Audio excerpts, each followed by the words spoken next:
Okay, good evening, everybody. Hello and welcome to the Cayley Club. This is the 1916 Committee Lecture Series. I thought about this today. We've been doing these monthly lectures for 8 years now. We take the summer off, but we've covered a broad range of topics. Tonight's topic is going to be fascinating, I'm sure.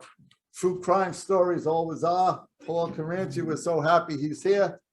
But the 1916 committee is involved in more than the lecture series. We have been actively campaigning around the Brexit campaign, where the United Kingdom left the European Union, posing a great threat to Ireland, a great threat to the peace in Ireland. The possibility still exists that there'll be a hard border reinstituted around the 6 counties. I'm not going to go on about it, but that's one of our main political activities. Anybody who is interested could speak to me later. I'll get you on a mailing list and you'll get suggestions as to how to lobby your Congress people and things like that. On the tables, there is a flyer advertising the hunger strike commemoration. This is an annual event that Irish Northern Aid has held every year since 1981. This is in honor of the 10 men who died on hunger strike fighting Margaret Thatcher's criminalization policy. It'll take place down at the Rhode Island Famine Memorial Site, downtown Providence on the river. It'll start at 6:30. There'll be a couple of speeches. There'll be some music, appropriate songs about the hunger strikers. And after that, we're going up to Patrick's Pub for a social with some live music up there. Everyone is welcome to come and attend. Coincidentally, on May 5th, the same day, that's next Thursday, there's an election in the United Kingdom. It'd be good to pay attention to what happens in the 6 counties of Ireland. For the very first time, it could be that the elected leader is not going to be a unionist or a Protestant. But that's polling data, and we don't trust polls. You decided it, Lindsay. So anyway, but it's an important day. May 12th, there's going to be a meeting of the 1916 committee at Patrick's Pub. And on May 21st, there is going to be a fundraiser at the Galway Bay Irish Pub in Pawtucket. The fundraiser is for the 1916 committee's campaign to build a monument at the famine site in honor of the 10 hunger strikers. Again, if anyone wants information about that, please talk to me after the event. May 28th, there'll be another lecture here. A funny story that happened, we have a very active member named Marie McGee. She went to Ireland 10 days ago, the Ancient Order of Hibernians. She's a ladies' Ancient Order of Hibernians. Every year, the Hibernians have a Christmas fundraiser where they collect money and they give grants to organizations in the 6 counties that are working for peace and reconciliation. Marie went over to be a part of that. Friday morning, she was supposed to fly back. She tested positive for COVID. She has to stay 5 more days. She's up in Armagh with Kathy Greenwell's cousin. She sent pictures today. She's having a good time and has no symptoms. So as we were saying before, if you're going to get stuck somewhere for 5 days, Ireland is probably the best place. Another thing, in the back of the room, you'll see Eileen's back there. There's a raffle. This is very important for us. What we do is every time we have a lecture, we try to raise some money, and that's how we pay for the music downstairs in the band. So please give generously and take a chance. Maybe you'll win something really nice. But that's enough of that. Paul is going to take over. This, as the song says, has been a long, cold, lonely winter. Paul was supposed to be here in February. It got postponed till today because of bad weather. We got to move it back. And we thank Paul for his understanding, and we appreciate his patience of waiting, but at long last, here it is. Now, interestingly enough, this is the Cranston Herald, came out yesterday, front page article, learning about Rhode Island's last execution. Rhode Island is one of 23 states that does not have capital punishment. Author Paul Caranci will tell the story of the last person executed in the state. His presentation will be sponsored by the 1916 committee on Friday, April 29th at the Rhode Island Cayley Club, 50 America Street, Cranston, beginning at 7:30. Sean Connell will provide music downstairs after the lecture. We invite everyone to go down. So this is the work of Ann McCarthy, who is here somewhere. And it's not easy to get publicity anymore. The newspapers are dying, and I know she's all the time on these websites and Go Local and RI News and everything like that. It's a struggle, but this is a real good testimony here. Now, in 2011, Johngordon was pardoned by Governor Chafee at the time. And this is quite a story. I'm not going to tell the story. Paul knows the story, can tell it. But what it showed was many people in the Irish American community in Rhode Island came together in a lobbying effort to get the legislation passed, to get the pardon officially signed. And the result is a book here that we could buy afterwards. And Paul will tell the story in a much better way. When Paul finishes, he encourages questions and answers. And once that is over, Paul will obviously sign books, sell books, and do whatever an author is supposed to do at these things. So let's have Paul come up and dazzle us with the story. All right?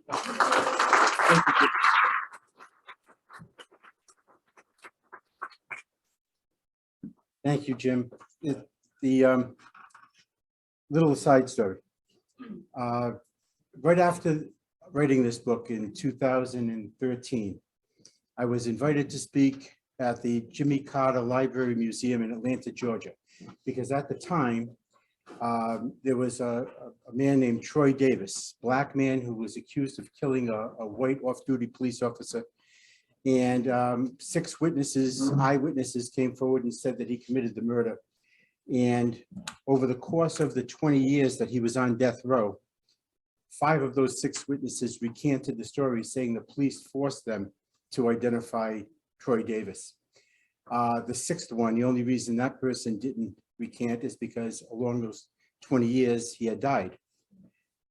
There were letters written by Desmond Tutu, President Carter, you name it, all urging a new trial for Troy Davis, but the courts refused to give him one, similar to the Gordon story, and he was executed by lethal injection. So because of the similarities, here we were in Rhode Island pardoning Johngordon, and in Georgia they're executing a man under similar circumstances. So because of that irony, they invited me to speak there. Now, the reason I tell you that story is initially, Jim said I was supposed to speak in February, but it's actually March 13th of 2020 was the date I was supposed to be here. And then there was a pandemic, and then a couple of other resurgence of the, and then the snowstorm, and here we are. So the reason I told you that other story is it took less time to arrange travel, only 2 months to arrange travel, lodging, and a presentation for the Carter Library Museum. And it took us 2 years to get to Cranston. So I'm not sure what that says about Rhode Island. But what it doesn't say, the story about Johngordon will certainly say. About 200 years after Roger Williams and his band of loyal countrymen arrived in Rhode Island, Nicholas Gordon immigrated from, not from England, as did those predecessors, but from the colony of Ireland.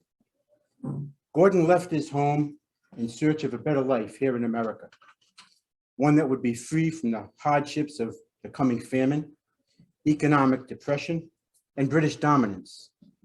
In America, the land of riches, he'd be free to both control his own destiny and practice his religious faith without fear of reprisal. Arriving in 1836, Gordon moved to Cranston, where many of his countrymen had already made residence. He worked hard, he made many friends, and opened his own store and rented quarters in Knightsville, right here. Monkeytown is the Yankee establishment, like to refer to it. And there he sold groceries and candy, notions such as needles, threads, pins, tape, that kind of thing. His business was good, and soon he was able to relocate to Spriggsville, a small mill village controlled by the wealthy and politically powerful Sprague family. The Sprague roots ran deep in America with the arrival of Ralph, Richard, and William Sprague in 1628, 2 years before Roger Williams stepped foot onto the shores of Salem, Massachusetts. Generations later, in about the year 1710, a wealthy and politically powerful William Sprague, along with his wife Mary, moved to Rhode Island. There they expanded their family, their wealth, and their political influence, all which continued to grow over the course of future generations. By the time that Nicholas Gordon arrived in 1836, the Sprague family influence was legendary. They controlled several mills in Rhode Island, including the A&W Sprague Mill in Cranston. They employed entire mill villages of Irish immigrants and pretty much controlled the local political structure, with family members serving at various times on the town council, in the state legislature, as governor, and in the United States Senate. While not born to privilege, Nicholas Gordon was a hard and focused worker. He longed for a time when he could reunite with his family here in America. By 1840, I should stop and tell you that this is what happens when you invite an Italian to address an Irish subject. Technology always fails when it's in my hands. And for some reason, the projector isn't showing the full slides. It's distorting them a little bit too. So I apologize if you can't read the whole thing. So Nicholas Gordon, in 1840, he had learned his way around the political process enough to apply for and be granted a liquor license to sell alcohol by the bottle in his store. The profits were enough for him to purchase a piece of land for $200 and build on it his own store, complete with a second floor apartment. During this time, Gordon had also become a naturalized citizen. For hunting and possibly for protection against intruders in the store, he purchased a handgun and a rifle from the auction and store of Tillinghast Army. While his business was certainly successful, he knew that a tavern license, one that would allow for the sale of alcohol by the drink rather than the bottle, would be much more lucrative. He worked toward that, and then by summer of 1842, the council granted his application for a tavern or ale license, just in time for him to take advantage of the sales opportunity from the prominence of his new storefront, complete with the second floor apartment, on which he had taken occupancy in August of that same year. In April of 1843, the council granted a 3-month extension, which was typical at the time, of the tavern license, and the profits were so brisk that he arranged for the passage of his entire family, which allowed them to join him here in America. The arrangements were made through the Jeremiah Baggett Company, a local agent of the Joseph Murray Company out of New York. And Nicholas paid for the passage of his mother Ellen, his brothers John, William, and Robert, his sister Margaret, and William's 7-year-old daughter, also named Margaret. The family arrived in New York on June 19, 1843, and were met by Nicholas in what had to be a most joyous reunion. Just 7 years earlier, Nicholas waved goodbye to them to start his new life here in America, never knowing if he'd ever see them again. Now here they were, joining him in America, and it was all made possible because of his success as a businessman. His mother must have been bursting with pride to see what her eldest son had accomplished, and all of them must have been excited beyond words at the prospect of beginning their own new lives here in the land of abundance and opportunity. Just a few weeks later, however, the sweet taste of Nicholas's success, say that 3 times fast, would begin to sour. Amasa Sprague was tired of his Irish employees getting drunk on his time. Workers were drinking during lunch and before and after work. The liquor was affecting their work performance. Employees were coming to work late or even worse, drunk. Work-related accidents were increasing and productivity was suffering. And Amasa blamed the Gordons. He accused him of selling alcohol to the Sprague employees from his store across the street from the mill. He made a move to take away Gordon's liquor license. And just a few weeks after the arrival of his entire family, the Cranston Town Council, at the urging of Amasa Sprague, a former councilman himself, voted to not renew the liquor license of Nicholas Gordon. In a flash, Nicholas, who had just taken on the full financial responsibility of his entire family, lost a significant amount of his income. Nicholas was confused and upset. He hadn't been selling liquor to the mill workers during the workday and believed that Job Wilbur, a local store owner who didn't even have a license to sell alcohol, was providing the drinks to the employees, perhaps even illegally. While all this was going on, political tensions had been heating up in Providence. In an oversimplification of a very complex set of events, Thomas Wilson Dorr, himself a product of the wealthy and politically powerful family, believed that the state was in need of a new constitution, one that would better apportion the members of the state legislature and eliminate the land ownership requirement as a condition of suffrage. His reform efforts, though appropriate and just, were not received well by the Yankee establishment. In 1842, the state held two competing sets of elections, and the election resulting in the election of two competing legislatures and two governors, each claiming power at the same time. Though the smallest state in the Union had two governors and two sets of legislators. Thomas Dorr proclaimed himself the people's governor, while Samuel Ward King of Johnston, the law and order governor. The refusal of either to relinquish power to the other led to an uprising which has since become known as the Dorr Rebellion.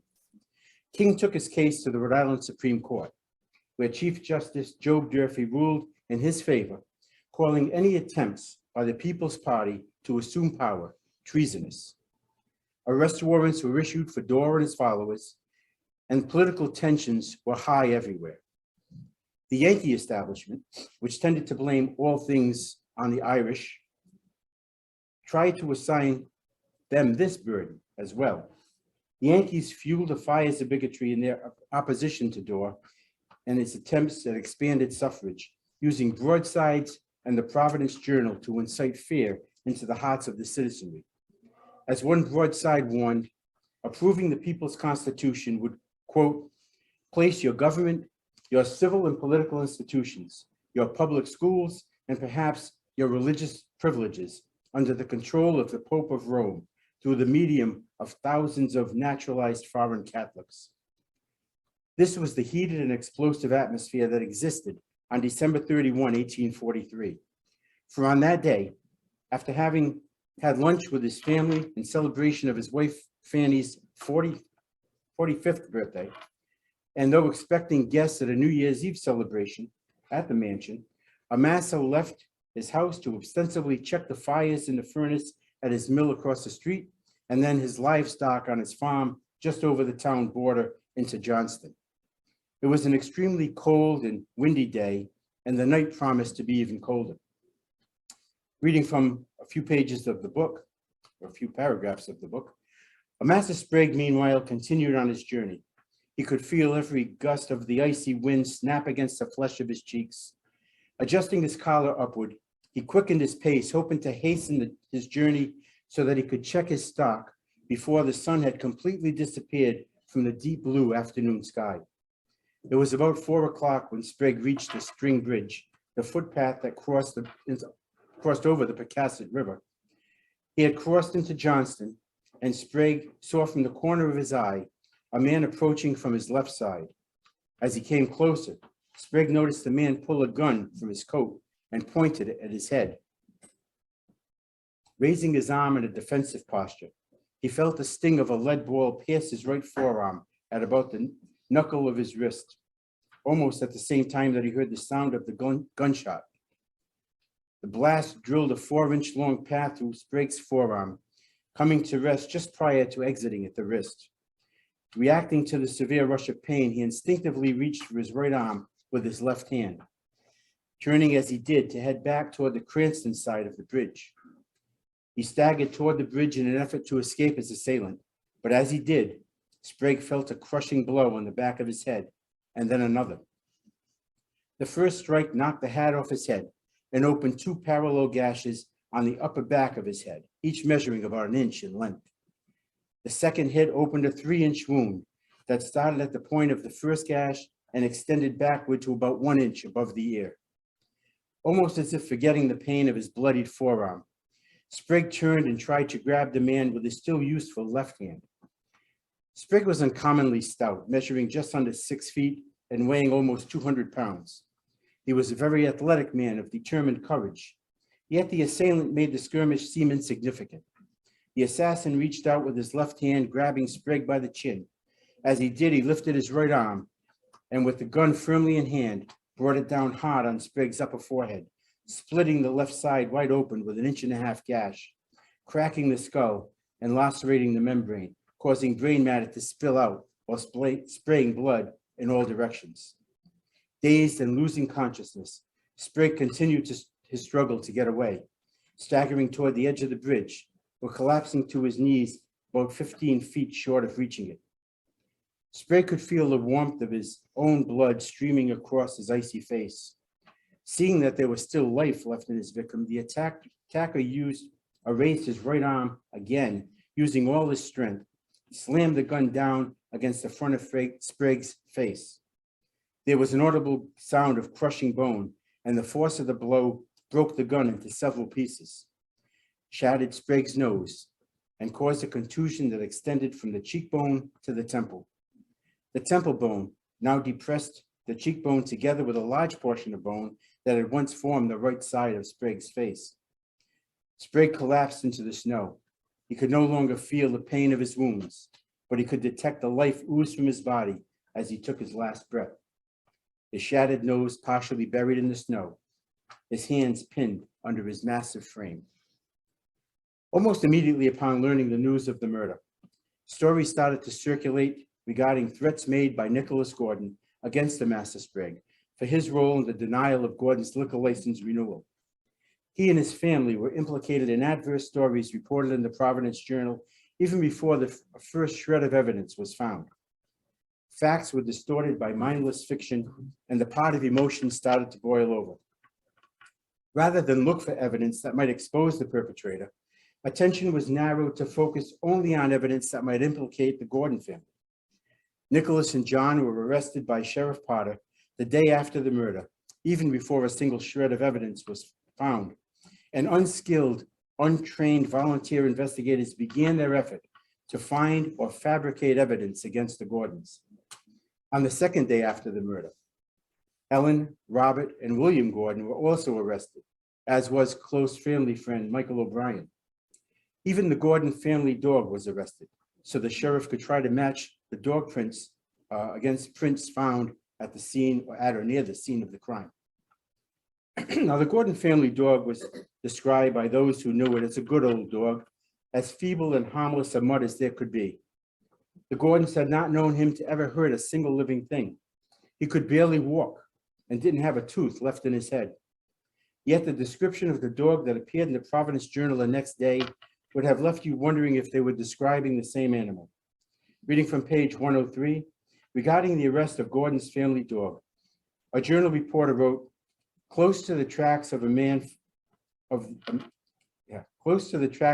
found leading to the swamp were tracks of a dog. Nicholas Gordon owns a ferocious dog. He was found in his shop by Officer Shaw, who had to force down the dog. The dog wears a collar of jagged metal, and some of the wounds against Mr. Sprigg are such as would have been made by such a collar on a dog springing at his throat. The crime scene and surrounding area were trampled by tens of volunteers that joined the effort to find clues. Yet only those clues that conveniently fit the theory of Gordon's guilt were examined. For example, despite the presence of tracks in the snow that led in many directions, only those tracks that led to Nicholas's door were followed and measured. All the other tracks were ignored, even altered by the searchers. Even the gun, which was found in pieces from its beating against the master's skull, was assumed to be the one owned by Nicholas and purchased at the store of Tillinghast Army, despite all hard evidence of that fact being absent. It was only because those who searched the Gordon store initially failed to find a gun, which at the time of the first search was in plain view behind the counter, that the gun found at the scene could even have been alleged to be the one belonging to Nicholas. Despite the search for evidence, and after many other assumptions were made absent valid logic or reason, evidence was brought to the mansion for safekeeping rather than being left with the sheriff, completely destroying any semblance of a pure chain of evidence. Former Governor and now Senator William Sprague, who clearly had no pretense of impartiality, resigned his Senate seat so as to lead the investigation. And the testimony of critical eyewitnesses was dismissed if their story did not support the presumption of Gordon's guilt. The state's case was built entirely on circumstantial evidence, but incredibly, Judge Durfee took great pains to explain to the jury how circumstantial evidence can be even more conclusive than eyewitness testimony, since it had to be corroborated by more than one witness. After all the evidence was gathered, only 3 members of the Gordon family were indicted. John and William were charged as principals in the murder of Amasa Sprague, while Nicholas was charged with being an accessory before the fact. At trial, the judge made several other decisions that left the Gordons, who at this time should still have been presumed innocent, at a severe disadvantage. For example, a decision was made to hold the trials of William and John together rather than to separate them, creating the potential for a jury to be prejudiced against one brother because of evidence presented against the other. Evidence placing Nicholas's gun in the hands of John and William was allowed even before it was determined that Nicholas's gun was the murder weapon. A prostitute implied that she was far more than a mere casual acquaintance of John and William Gordon, having shopped at Nick's store as many as 5 times a week. Yet when asked to point them out at the defendant's table, she misidentified John as William and William as John. Witnesses for the prosecution several times fumbled their testimony and offered testimony that at other times contradicted the testimony of others. Meanwhile, tens of witnesses, most of them of Irish descent, testified that the Gordons were elsewhere when the crime was committed, though their stories were consistent from one to the other. Judge Durfee instructed the jury to place less value on the testimony of the Irishman and to consider with greater reliance the testimony of others. In the end, it still came down to a jury decision, which was rendered on Wednesday, April 17th. Again, reading from the book, with Durfee's reverberating judicial challenge, the jury retired to an anteroom for deliberations, and the court recessed pending its verdict. The hour was 6 o'clock in the evening, and Carpenter, the defense attorney, spoke to his clients briefly before they were led away, reassuring them that they had a good chance of winning acquittal based on the evidence presented during the trial.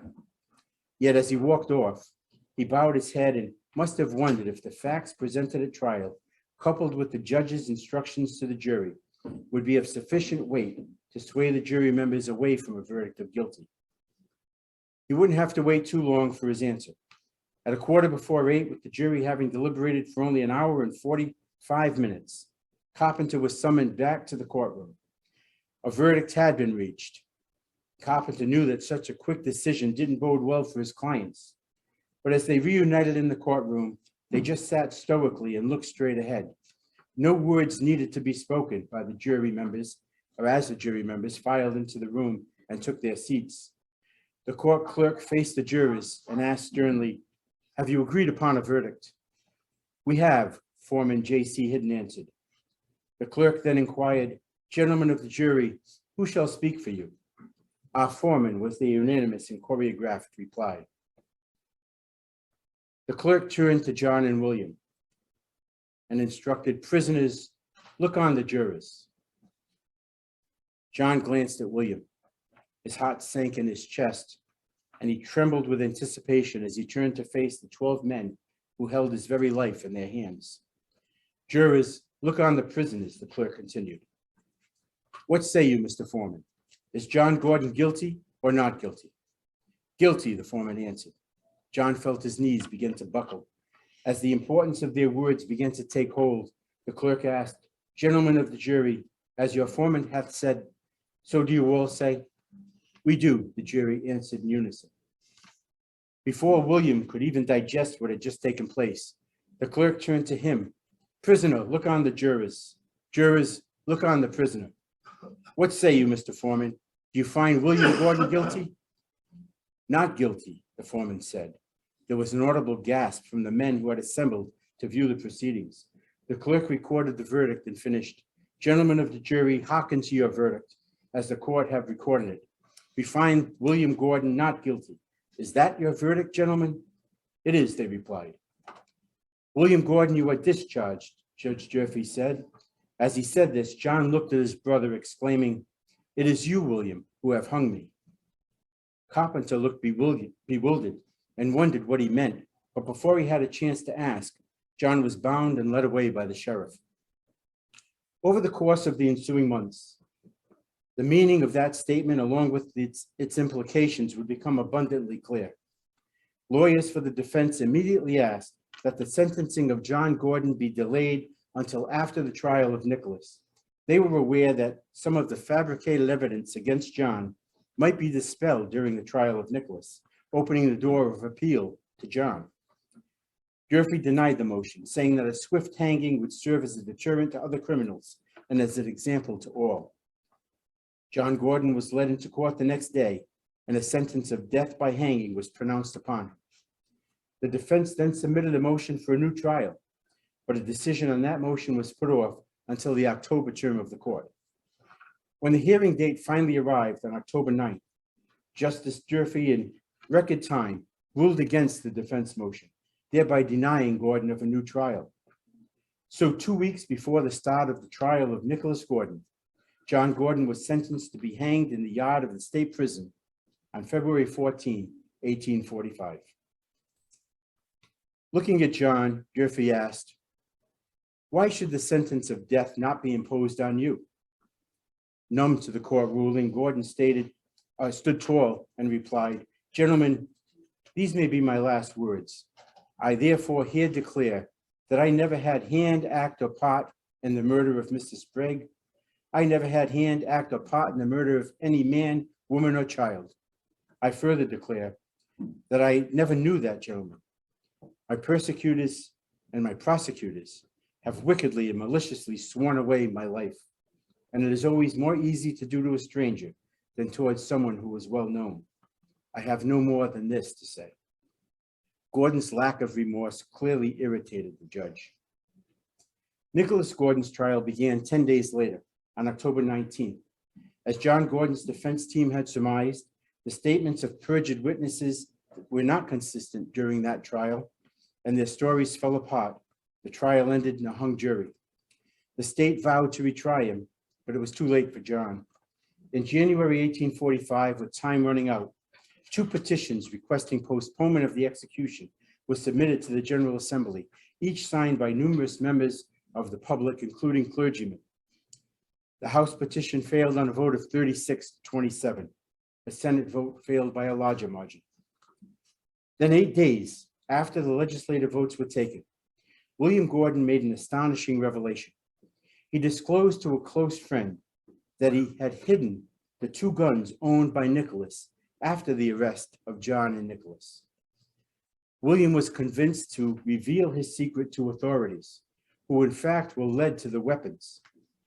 This was strong evidence that Nicholas's gun was not the murder weapon, meaning that John more than likely was not the murderer. Appeals were made to Governor James Fenner, begging that the execution be delayed until after the second trial of Nicholas, where this new evidence could be produced. On February 10th, just 4 days before the execution was scheduled to be carried out, Governor Fenner denied the request, citing his inability under the Constitution to grant a reprieve after the legislative session during which the sentence was imposed had passed. Despite the overwhelming lack of evidence of his guilt, John Gordon was out of options. More importantly, he was out of time. He didn't spend his last 3 days on earth lamenting the decisions by the court, the General Assembly, the governor, nor did he curse his detractors. He pragmatically approached his own demise. He expressed his forgiveness of William, who visited John every day until the last. At about 10 o'clock in the morning of February 14, 1845, prison guards escorted John's brother William and Father John Brady, the parish priest from the Church of Saints Peter and Paul, into John's cell. John was pale and haggard, the result of months of anguish and incarceration with felons. The three men talked and prayed in John's cell for about an hour, what surely seemed the quickest hour since his incarceration so many months ago. At 11 o'clock, the sheriff entered the cell and, appearing visually affected, adjusted John's white cap and robe. As they took what would be John's final walk, he was calm and composed as if nothing were about to transpire. In the corridor, John met his brother Nicholas, who he had not seen in almost a year, though incarcerated in the same prison. The two embraced in a long farewell, at which time John urged Nicholas, I want to repeat that, John, 29-year-old boy who was about to be executed for a crime he clearly did not commit, was encouraging his older brother to take courage and not be downhearted. They soon parted company, and John left the confines of his cold, damp, and personal prison walls for the last time. As he walked through the steel door and into the biting wintry chill of the prison yard, he gazed at those assembled to witness his demise. The sheriff and Father Brady accompanied John up the stairs of the scaffold that had been constructed in the prison yard. Here, in plain view of the 60 witnesses allowed to attend the execution, the prisoner was expected to confess his guilt. It was customary in such settings for the guilty man to ask, no, to beg the forgiveness of God and his fellow man. But today's event would not follow the customary script. Neither did Father Brady's final words to a condemned man follow the expected ritual of platitudinous spiritual solace for a remorseful or guilty criminal. Father Brady said simply, "Have courage, John. You are going to appear before a just and merciful judge. You are going to join the myriads of your countrymen who, like you, were sacrificed at the shrine of bigotry and prejudice. Forgive your enemies." Gordon looked longingly at his priest and responded in the words of his Savior, "I do. I forgive all my enemies and persecutors. I forgive them because they know not what they do." He looked to the crowd assembled and said, "I hope all good Christians here will pray for me." Then Gordon faced the sheriff and with a nod of his head, said, "I'm ready." A handkerchief that was given to John by his mother was used to cover his eyes. It was tied around his head and the noose fixed tightly upon his neck. As he stepped onto the trap door, he seemed to falter, but within seconds, anti-gallows judge William Staples pulled the lever, releasing the platform from beneath John's feet. The fall and the sudden stop of the rope as it reached its limit snapped John's neck. His body jerked from side to side as the last vestige of life left his dangling body. Death was almost instantaneous, yet as if in retribution for the perceived lack of remorse and his failure to admit guilt, John's body was left hanging in the gallows for over 20 minutes. When finally removed from beneath the platform, John's limp body was placed in the coffin that was simply inscribed, Johngordon, age 29 years. The death of Johngordon was tragic, but the impact of Gordon's fate, driven by bigotry and hatred that led to his execution, reverberated throughout his family and possibly throughout an entire society and culture. Nicholas was jailed from January 1, 1843, until his release following a hung jury in his second trial, which ended on April 17, 1845. Those 2 years and 4 months of incarceration in a cold, damp prison cell with felons and others who tend to make life miserable took its toll on his health. He died at the age of about 30 on October 22nd, 1846, leaving behind significant debt for which his brother William was arrested and incarcerated. To understand the impact of incarceration on anyone, but in this case, John and William and Nicholas Gordon, it's important to understand the conditions that existed in Rhode Island's prisons at the time. The first state prison was built in Rhode Island following an 1834 realization that there was such an acute need for a state facility rather than a series of local prisons that existed at the time. The facility was constructed in the Pennsylvania style, that's to say, with single cells allowing for a system of solitary confinement with no work opportunities. In this style, the prisoner would be able to contemplate his sins and do penance for his crime. The building was completed in 1838, and prisoners transferred from local jails to the new facility. It was soon evident that conditions had not improved with the building of a new facility. It was possible still to scrape frost off the inside walls in the winter, and heating was extremely poor. Prisoners were never allowed to leave their cells. Prisoners' mental condition deteriorated with nothing to occupy their minds. Individual work was given, but to be done in their cells. The prisoners worked, took meals, slept, went to the bathroom, all in the same small enclosure. No provisions were made for exercise of the prisoners, and the inmates didn't know the identity of the person in the next cell. Conditions were so deplorable that by 1841, 6 of the original 37 inmates had become hopelessly insane, and several others emotionally unbalanced. These conditions were not considered unusual or inhumane. Similar conditions were standard throughout the United States during this period. Eventually, the solitary system of segregation began to break down. The emphasis shifted from a single goal of state profit to one of rehabilitation for the inmates themselves. Even so, rules of this period, then considered mild, were rigid compared to the present day standards. During this time, inmates were compelled to work from sunrise to sunset at hard labor, with little time out for meals. A well-behaved inmate was allowed 1 warm bath every 3 months, and no visits were allowed except in cases of serious illness. Yet the general public was still indignant at what they perceived the coddling of inmates. Prison was certainly considered a place of punishment rather than a place of reformation. The popular sentiment during this period in history is that hard work, long hours, and a strict upbringing was the norm as it built character. Prison then should be no different, and they weren't. William never truly recovered from his own guilt of knowing that his actions, his fear of telling the truth about hiding Nicholas's guns, and his failure to disclose his role until just days before John's execution may have played a significant role in his own brother's guilty verdict and hanging. His later incarceration for Nicholas's debt further exacerbated his depression. Once released from prison, he became a raging and dysfunctional alcoholic. He spent the better part of his life in and out of the Dexter Asylum on the east side of Providence, the very spot now occupied by the Brown Athletic Complex.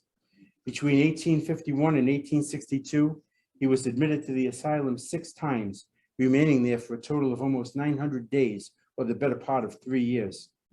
Each time he would sober up and release himself against his doctor's wishes, until he finally succumbed to the effects of alcoholism on May 8, 1862, at the age of about 49. Ellen Gordon lived out her years under the threat of arrest for Nicholas's debt. She had purchased Nicholas's home for $1 at some point following his arrest or release from prison. But on January 5th, 1852, she lost the house at a public auction for $1.20 owed to the city. She rented an apartment at 17 Pond Street in Providence, where she cared for William, who lived with her when he wasn't an inmate at the asylum. Her life had been destroyed both personally and financially. She not only endured her own arrest following the murder of her master Sprague, but then had to testify at the trial of her 2 sons. She watched helplessly as her son John was sentenced to death and executed knowing that he was innocent. She watched again helplessly as her son Nicholas was wrongfully imprisoned and then died as a result, and she was forced to deal with the effects of her son William's guilt, drunkenness, and institutionalization. She died of kidney failure at the age of 70, less than 4 months after the arrest of her 3rd son. The youngest brother, Robert, eventually married a woman from Nova Scotia. Her name was Sarah, and the couple had 7 children. All continued to make their home in the city of Providence. Margaret also married. She and a man named John O'Hearn exchanged vows at St. Patrick's Church in Providence. They also made their home in the city. It's unknown what became of William's daughter, although it's presumed that Ellen or one of the other family members took her in. Even more impactful in the wrongful execution of Johngordon, for me, was the impact of bigotry and hatred on the family and the community. When John was tried and wrongfully executed for a murder he clearly did not commit, America ceased to be the land of opportunity. The government could no longer be trusted by anyone of Irish descent or of Catholic faith. The courts could no longer be viewed as a place for the administration of justice. The execution of Johngordon preordained so much more than the death of one innocent man. For an entire culture of Irish immigrants, it signified the death of innocence itself. Yet these events took place in the mid-19th century, a long time ago. One might think there's no way that such things could occur in our lifetime. Yet that's exactly what happened more than a century later, when in 1959, an Irish Catholic president campaigning to be president was met with similar bigoted questions about whether or not, if elected, he might take his marching orders from the Pope of Rome. More recently, in the election of 2012, religion was again front and center when questions arose about the fitness of a Mormon to hold the presidency. While the target groups seem to change throughout history, bigotry, hatred, and prejudice seem constants in our society. But as American poet, author, and philosopher Henry David Thoreau once said, "There is no new news, just old news with new dates." There were a lot of events that took place following the Gordon execution. So I'd like to jump up to current day. And Jim had mentioned the pardon of Johngordon. You can advance a couple of slides very much. A couple more. Right there. Ken Dooley, prominent author and historian and playwright, wrote Murder Trial. You can't, unfortunately, a lot of it's off the screen, but the murder trial of Johngordon. I had a meeting February 2000 and I don't know, I guess it was 2013. And meeting was in Warwick. It was a cold, miserable February night. And I ventured up there. It was rainy and icy. And when I got there, I found out the meeting was canceled. So I took the back roads to get home because of the ice. And I come to the Park Cinema in Cranston. And on the marquee is the murder trial of Johngordon. I now had no place to be, and it looked interesting. So I called Marge and asked if she wanted to go, and she didn't. So I did what every good husband would do. I went alone. And I was just amazed by the things I had seen at this play. In fact, when I walked out, I was shaking my head and I said, it can't possibly be truth. The playwright had to embellish to make it, make the story a bit more interesting. So I decided that I would do my own research about it. And I found out that not only was everything in the play 100% accurate, but it only touched on a very small piece of the story. So I pitched the topic to the History Press, who had published my first book and was after me to write a second.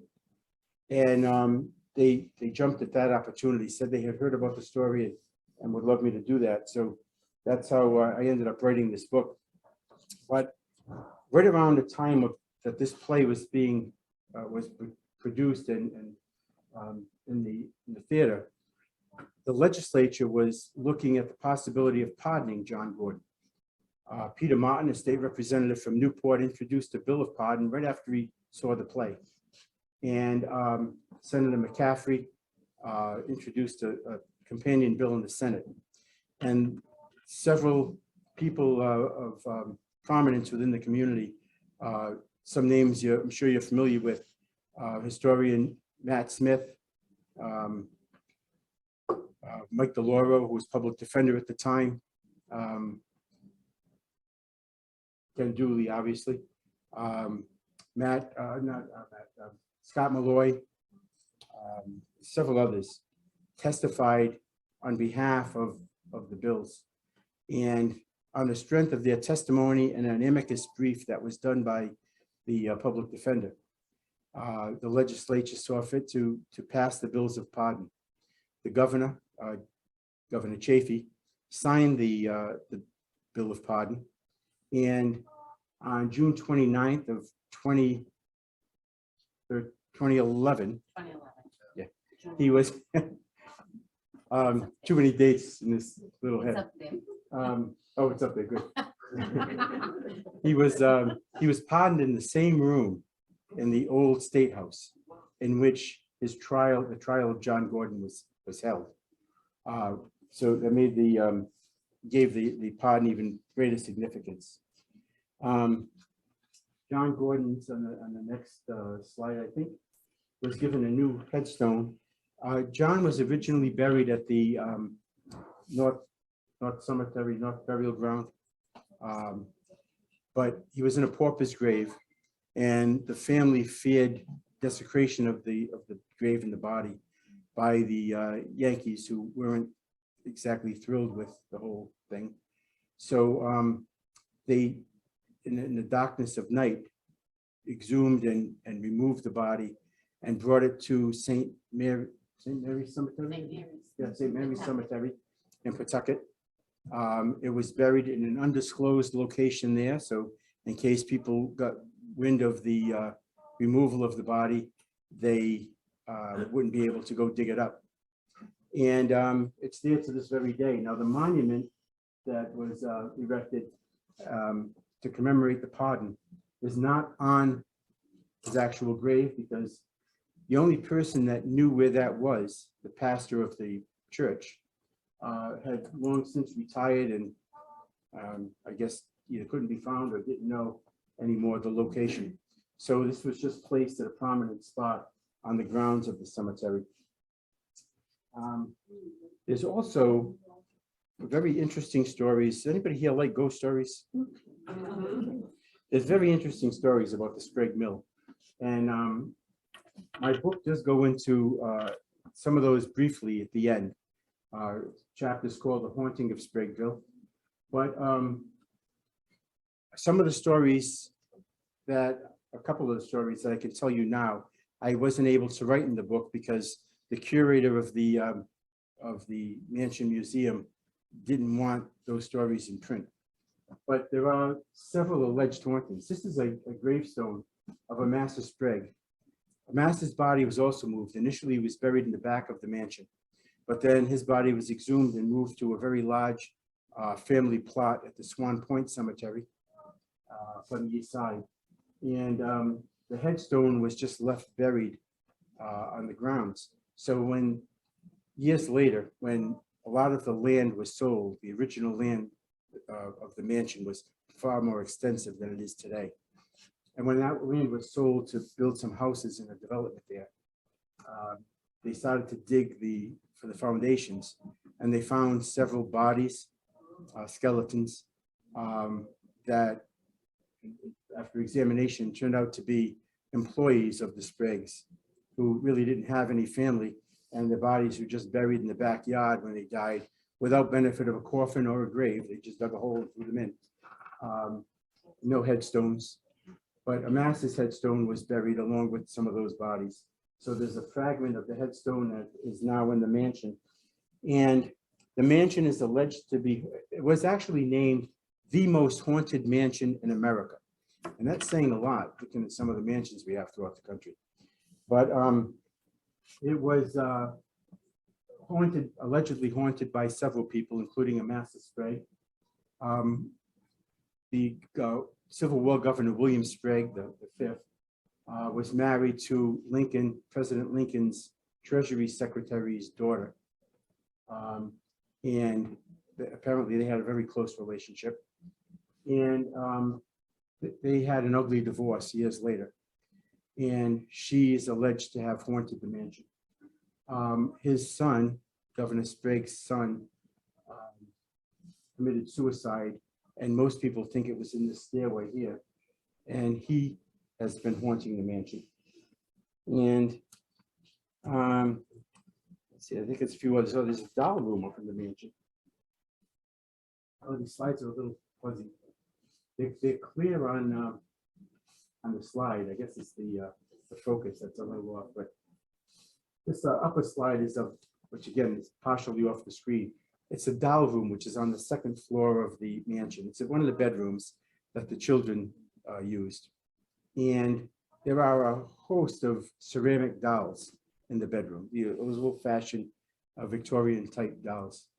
And there's a shelf, and they're just lined up on the shelf. And staff at the mansion reported that they would come in the morning and find those dolls scattered on the bed and on the floor throughout the room. They put them back on the shelves, and maybe a week or two later come back and they were all scattered around again. And it was clear that they just didn't fall, because if they fell, they would break. They were porcelain. It looked like they were placed and, someone had been playing with it. So it's alleged that the children also want the mansion. This mirror here in the living room is a mirror that Chase, the wife of the Civil War governor,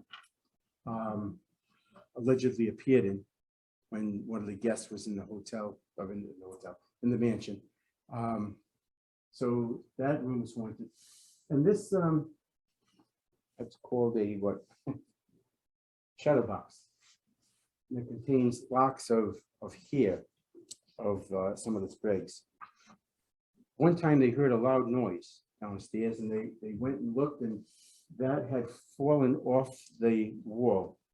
But it had fallen with enough force to make a loud noise downstairs. Yet somehow it jumped over this marble top table, and it landed on the floor here. And it wasn't damaged at all. The glass didn't break, and it was just hung on the wall. So there's some strange things that go on there in the mansion. And if you believe in ghosts, it's haunted.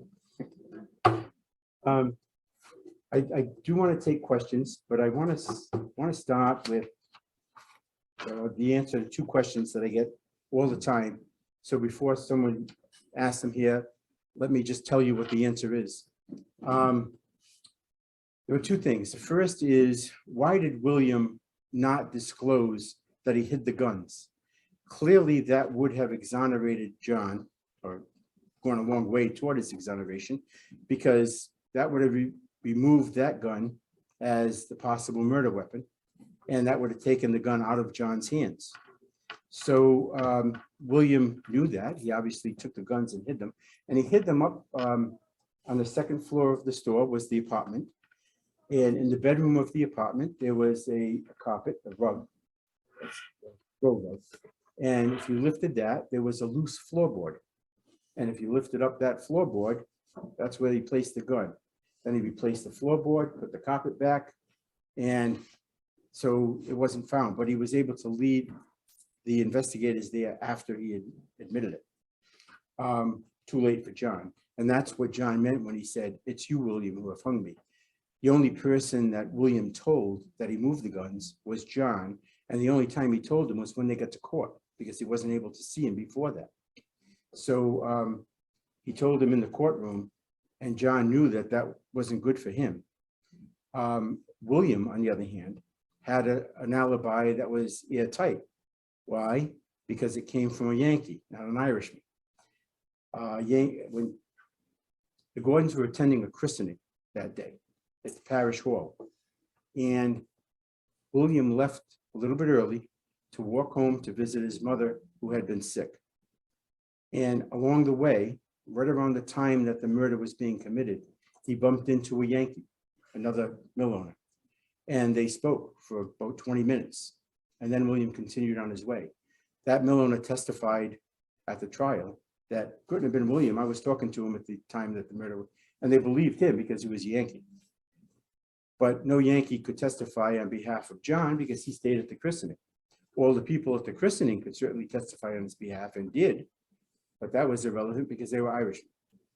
So that's why William was exonerated, and that's why oh, I didn't tell you why William hid the guns. In Ireland, apparently, because it was a depressed colony of England at the time still, if a crime was committed, a murder was committed, and an Irishman was accused of the crime, and it was found that he owned a gun or had a gun, it was automatic guilt.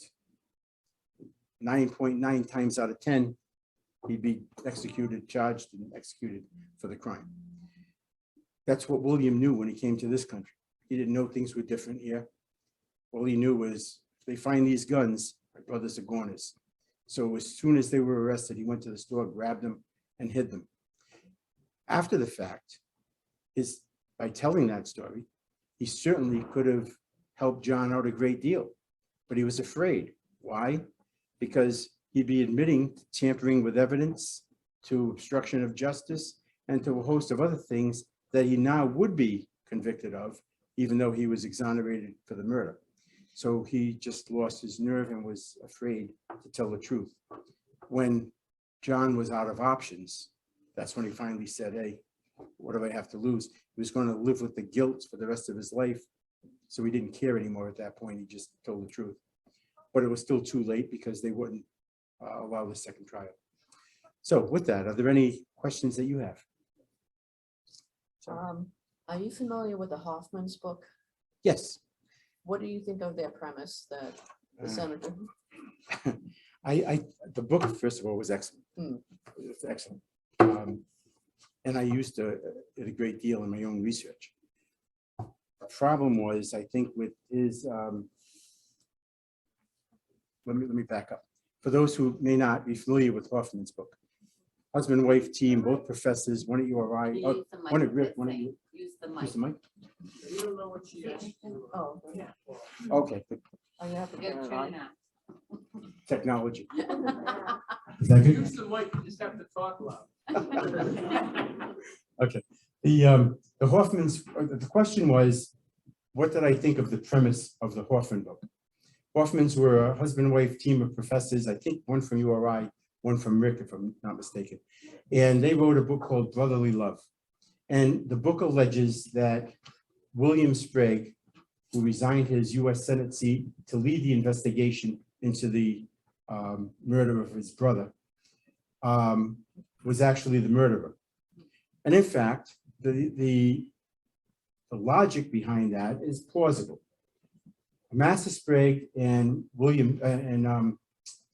Senator Sprague, William Sprague, were at odds constantly for several reasons. William wanted to be a mill owner. He really didn't want to be in politics. His father pushed him in that direction, and he pushed Master to take over the mill. So there was a resentment there because of that. Then William didn't think that Amasa was running the mill appropriately. Times were really good, like they were just a few months ago in this country. And he wanted to expand the mills. And Amasa didn't. Amasa was a little more pragmatic, more conservative. And he said, no, times aren't always going to be good. And when the economy starts to go downhill, if we own too much, we probably won't be able to survive that. So they fought over that. And because William, although he was in the Senate and not charged with running the mill, still owned the mill. The family owned it together. So he felt he was losing money and he could do a better job running the mill. Sure enough, right after Amasa was murdered, William Sprague did take over the operation of the mill, and he also expanded the mill just like he had wanted to.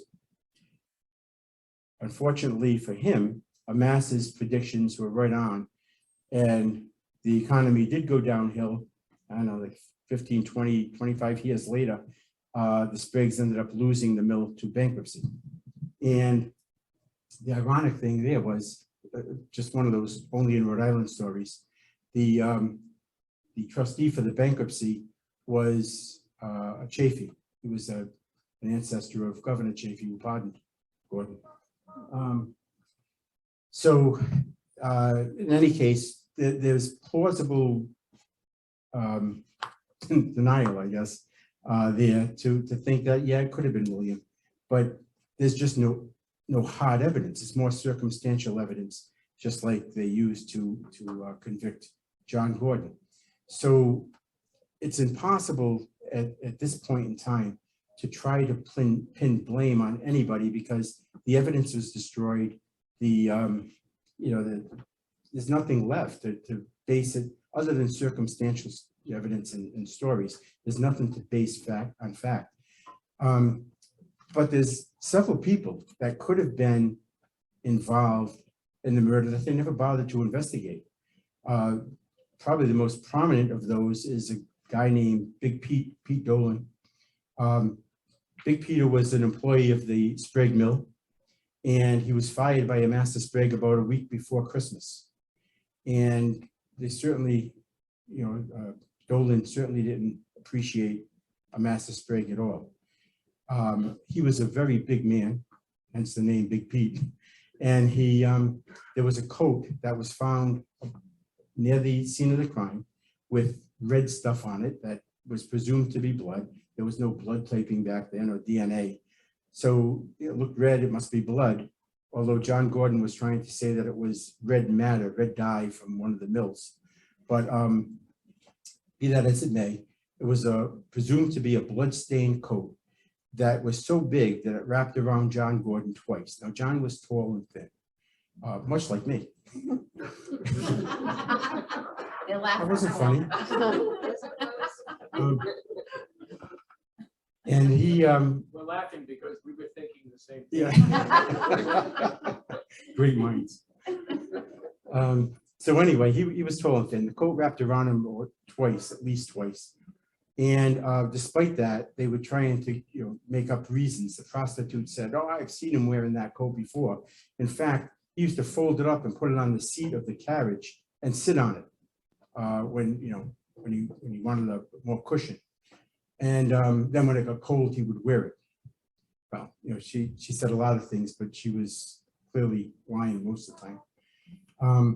She wouldn't even tell the real name, by the way, at the real name of her madam.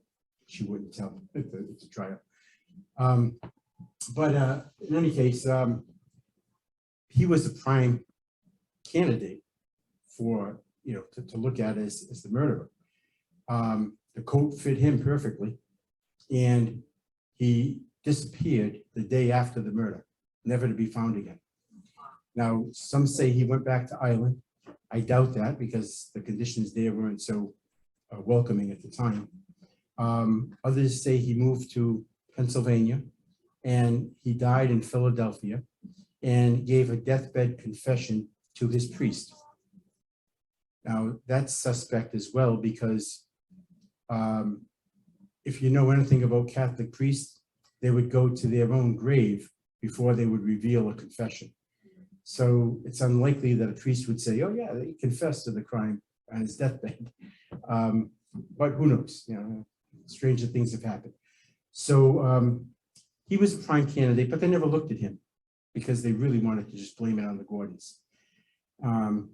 Because Nicholas Gordon, Nick, it sounds like I'm an old friend. Nicholas Gordon was dangerous. He was becoming wealthy. He owned land, so he could now vote. Back at this time, the way they controlled the political structure was they would deed, because you had to be two things to vote: naturalized citizen, and you had to own land, at least $200 worth of land, 185, I think. So what the mill owners would do is they would deed a piece of their land that went along with the mill, just a lot or two, over to one of their mill workers. And then now that it was a quick claim deed, so now that mill owner had land, he would go vote. At the same time he signed that quick claim deed, he signed a second deed reclaiming the land back to the mill owner. But during that time that he owned it, they would take him to the polls and watch him as he voted, to supervise his vote, to make sure he voted the way the mill owner wanted him to vote. If he didn't, he'd be fired unceremoniously. Most of the time they just did. And then as soon as he cast the vote, they went and recorded the second deed claiming the land back to the mill owners. So you know, you got, I don't know, a couple of hundred Irish people working for you in the mill, and you got those guaranteed votes, and you own 2, 3, 4 mills like the Spriggs did, it's hard to lose power. So, but anyway, yeah, so Dolan was a prime suspect in my mind. And the third one, I think, is there were two witnesses, Spencer and Bowen Spencer.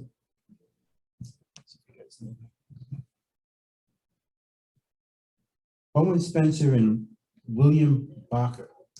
They were both headed for tea with Spencer's father on the day of the murder. And they said that as they were walking to the father's house, they bumped into two men fitting the description of John and William. One was wearing a coat, the other one was carrying a gun. And they assumed they were going hunting, although they thought it odd on a cold day to be hunting with, you know, one with no coat, the other with no gun. But that was their assumption. They went and had tea, and then they were coming back a few hours later. They saw the same two men testify. This time, neither one of them had a coat on, and they were walking with their head down very fast and, you know, not looking at anybody. So, you know, that was evidence of the two. Now, clearly, it wasn't William Gordon, because we know that he was talking to the other Yankee at the time. So it probably wasn't John Gordon either, but didn't matter.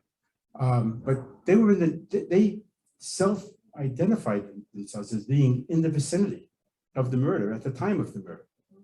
And yet nobody questioned them as to, oh, how do we know you went to your father's house? So they were potential suspects as well. Yes. Autopsy report must have been very extensive, where you were able to realize he was shot in the hand, he had braces on his head, and they had his head split open. Yeah, they actually did 2 There autopsies. was no witnesses, I mean. No, they actually did 2 autopsies, though, and both medical reports still exist. There was one done because he was murdered on the Johnston side of the bridge. The Johnston medical examiner took the body back to, first he did an initial examination right at the scene. And then he took the body back to his, whatever they called it, his office. And he did what they used to call an autopsy back then. It was more just an examination of the body. But he did a thorough examination in his office. And then he brought the body to the Sprague mansion. And when it was at the Sprague mansion, the Sprague family hired their own doctor to come in and do a second examination. So both left extensive notes on the injuries and the presumed cause of death. And because of that, I was able to piece together what had happened. Now, it may not be exactly like, you know, like that, but it's a reasonably good description of what probably took place that day. Yes, sir. You gave great detail of the actual act of the murder. And I'm wondering, was that based on investigation, the investigators' reports and you research it, or was there some literary license? It's about 90% of the first, based on those 2 autopsy reports, and about 10% of literary license. There are probably other ways it could have happened. You know, there's other ways that for example, maybe the gun didn't shatter when it was on that final smack against the mass's forehead. Maybe it shattered earlier. But we know that it was shattered, and we know that the master lived right through that final beating. So it's a good assumption that that's when it shattered. So about 90-10. John. How long after this hanging were hangings abolished in Rhode Island and subsequent states? Okay, this hanging was Valentine's Day, 1845. And the death penalty was abolished in Rhode Island 7 years later in 1852. It took that long because it took that long for the Dorrites to take control of the legislature. And once they gained control of the General Assembly, they were able to pass a bill banning all executions. Now, in other states, there were 2 other states that banned execution for capital crime, for murder. But Rhode Island was before we did it. Rhode Island was the first state to ban capital punishment for all crimes, not just capital crimes. Back then, stealing your neighbor's horse was a capital crime, and you could be hanged for that. So, you know, we abolished the death penalty for all crimes, not just murder. Anyone else? Yes. I'm just curious, you mentioned something about the descendants. Was there any history of the descendants? Were they able to be a part of the pardon? They reached out to whatever family by putting ads in the newspapers. They tried to contact whatever family members might still exist. Presumably there are some because they had a lot of kids. But we don't know if they're in the state, out of the state. None of them showed up, or if any of them did, they didn't identify themselves as descendants. Chuck? How long does it take to write a book like this? From inception to install? The actual, I write a little differently than most people do. Most people will do all their research and then take all the research and write. I write as I research, and then I just reorganize things after the fact. So I think that saves a little time. So it takes me about, most books, 7 or 8, 9 months to write. It takes about 3 months, maybe 4 months to go through the publishing process. And that includes the editing process. So, you know, roughly a year, maybe a little bit more than a year. When it's really, you know, when I have nothing to do, I'll write 2 books in a year. Like during the pandemic, I couldn't go out and speak about the books. I couldn't sell books at fairs and shows. So I had nothing to do except write. So I wrote 2 books that year. I'm hoping to write 2 this year. Anyone else? Well, thank you very much. I certainly appreciate your attention.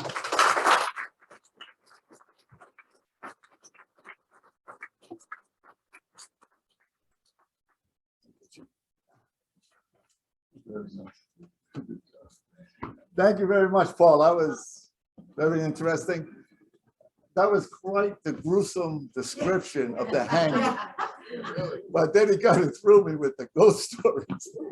Wasn't expecting that at all. Just in closing, I want to just bring this back to the Irish community and things like that. And people in Northern Ireland are very familiar with this kind of injustice, this kind of framing, this kind of execution and things like that. And just to quickly, if anybody here is interested and hasn't seen the movie In the Name of the Father about the Birmingham Six, I'm sure you can get it on Netflix, In the Name of the Father. It's quite an education. But in this country, there are people fighting against this kind of injustice. There's an organization called the Innocence Project. This is their mission statement. They were formed in 1992. They work to free the innocent, prevent wrongful convictions, and create fair, compassionate, and equitable systems of justice for everyone. The work is based on science and grounded in anti-racism. Tucker Carlson would go ballistic to everybody there. And I just want to say 2 words, paddy wagon, okay? When you talk about anti-Irish, paddy wagon is quite the thing. Now, the reason it got that name was apparently because the Irish used to drink and fight so much, they needed a bigger vehicle to take them to the jail. I don't think I'm the only one here that got a ride in a paddy wagon down to LaSalle Square where the old police station is. But for those of you who didn't have that experience, a paddy wagon was a box, it's like a van. And in the back of the van, it had 2 benches against the wall. There were no seat belts, there were no nothing. And you would sit against the wall and get a ride down to wherever the police station was.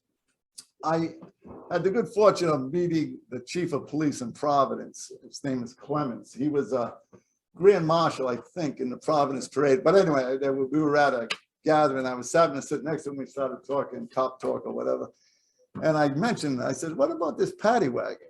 You know, you understand it's back in the day, they were Irish people. How come it never got called a Tony wagon or a Jose wagon, like as the immigrant groups changed, but it's stuck paddy wagon, you know? And they no longer use them in this country. And the reason why is because before George Floyd got murdered, in Baltimore, a guy named Freddie Gray was arrested for some misdemeanor.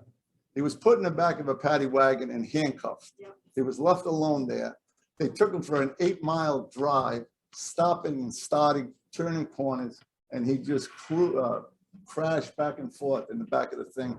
He didn't die in the wagon. He died at a hospital after he got out of the paddy wagon. But it's, you know, an indication of the fact that it was still called the paddy wagon. I remember reading it in the paper. They kept saying they put Freddie Gray in the back of a paddy wagon. And I don't want to get into any other names that you could call it with Freddie Gray, but that's, you know, that was the end of paddy wagons in this country, fortunately. The Innocence Project has freed 375 people have been exonerated just by DNA testing, okay? So it shows you how sophisticated it is, how many people are unjustly incarcerated. 21 of them were on death row. And of the 375, 60% were African Americans. Demonstrated the kind of bias that, you know, the Irish faced in this story, et cetera. And so just in closing, I think it's important that we who have survived this kind of prejudice and have done quite well for ourselves in the Irish American community, keep in mind that this kind of injustice, this kind of stuff still goes on, where people get framed, you know, because of where they're from, or because of their accent, or because of what the general prejudice is against a group of immigrants. And, you know, as we go on with our organization here, and we're trying to find unity in Ireland, and we live in this country, and this still goes on here, and we should, you know, stand up for justice and stand up against this kind of frame that goes on. So with that, I'd just like to remind everybody, Thursday night down at the Fairman site, we're going to have a hunger strike commemoration, and please come up. This is quite an array of books. Like, if he's telling me he's doing those in 7 or 8 months, he must spend a lot of time, right? Wow, that's All day, every day. all day, every day. Wow, you're a better man than me. But anyway, there's quite a collection. It covers a whole lot of different things. We'll be back here on the last Friday in May. Have another lecture, and I hope to see everybody here. Again, thank you, Paul. That was great stuff. That was quite a tale.